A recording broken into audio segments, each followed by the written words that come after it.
Good morning. Coming to you from my studio, wanting to talk to you about really the simplest thing, but maybe one of the most powerful tools out there that just felt worth bringing up. I just got done leading, I'm doing a daily live meditation on Instagram with my friend Chris Aguilar, who I love. So we just got done doing that. And I find when I finish those, I often have something that I might want to come talk to you about here. So conscious breath. And really what conscious breath means is just being present, being conscious with that next breath.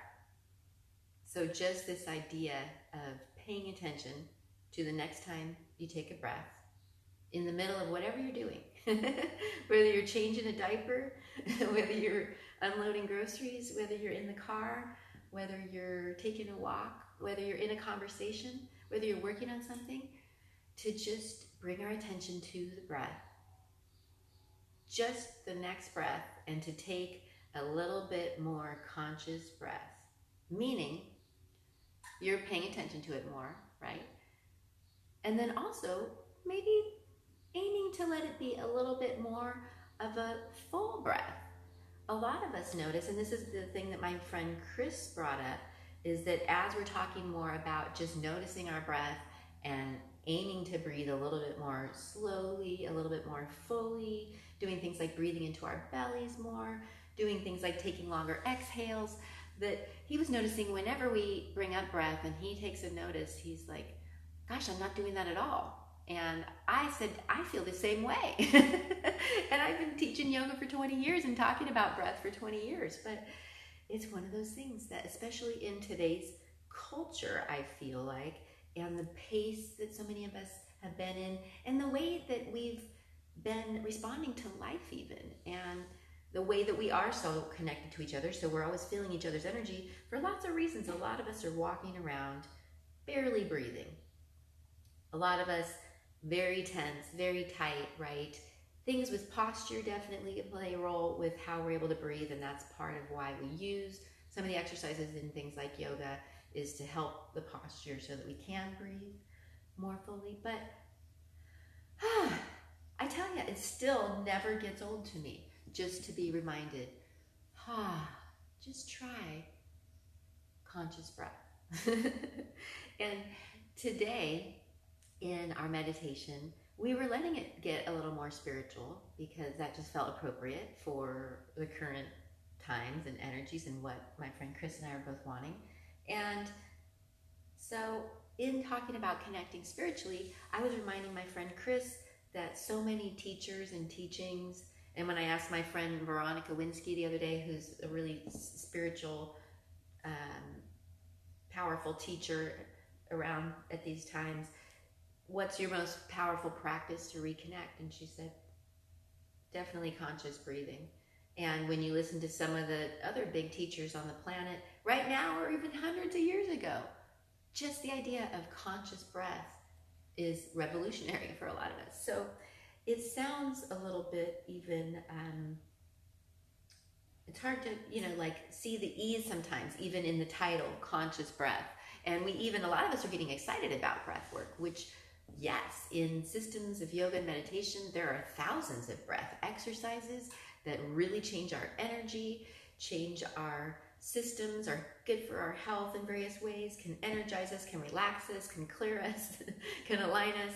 There's a bunch of things we can do with the breath, and I do like to share those practices too. And I've made some breath programs, and I'm sure I'll be offering more breath workshops in the future because breath is so powerful. It helps us so much. Veronica, I just brought you up. You felt the calling.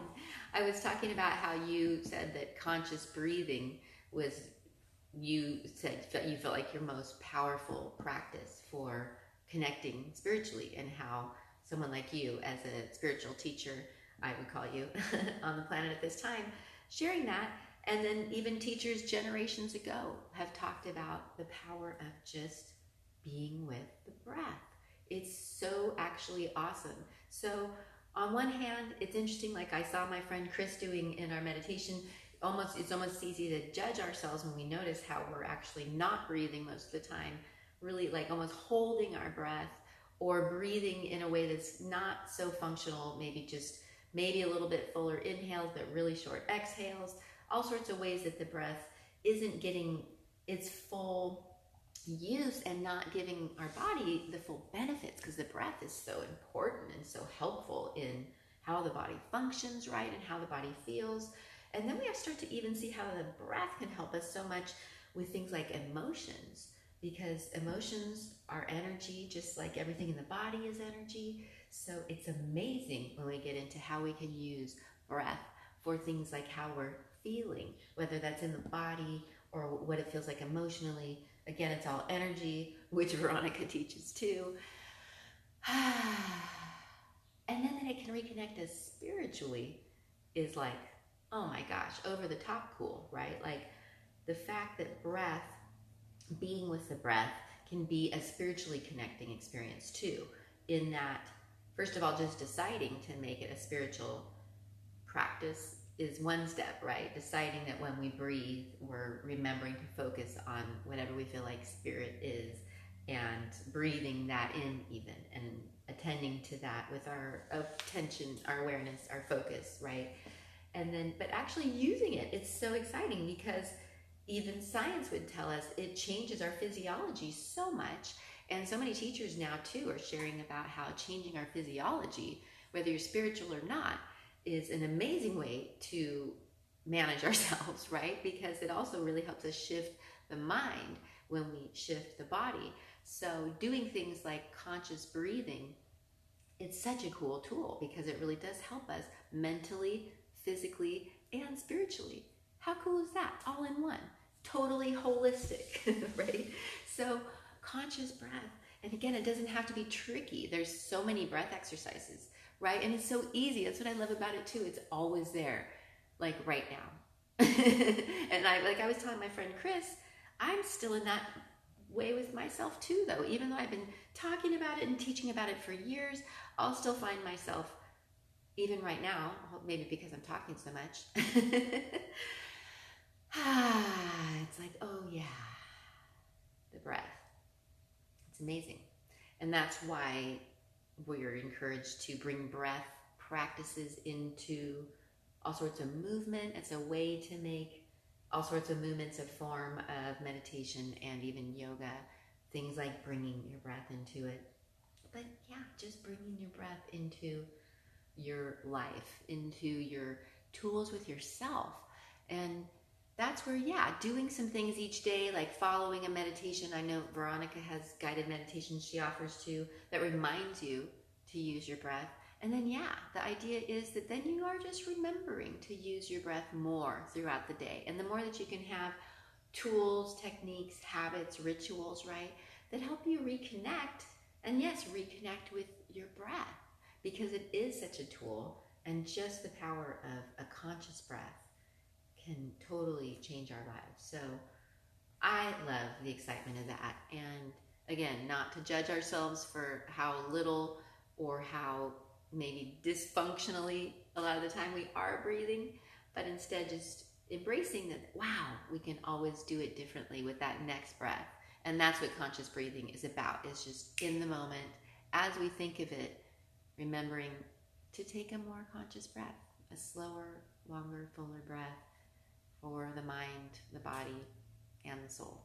So yeah, I'm excited about the power of breath and just a conscious breath and how much that can help us. And even though this has been talked about for years and generations, probably in the self-care and spiritual communities, to me, it still feels like news, and news I want to remind you of, that just taking more conscious breaths, letting that be a focus. Like my friend Chris and I decided, how about today we just decide to remember to do more conscious breathing, as whether it's as needed, responsively, if we're not feeling great, if we're feeling stressed.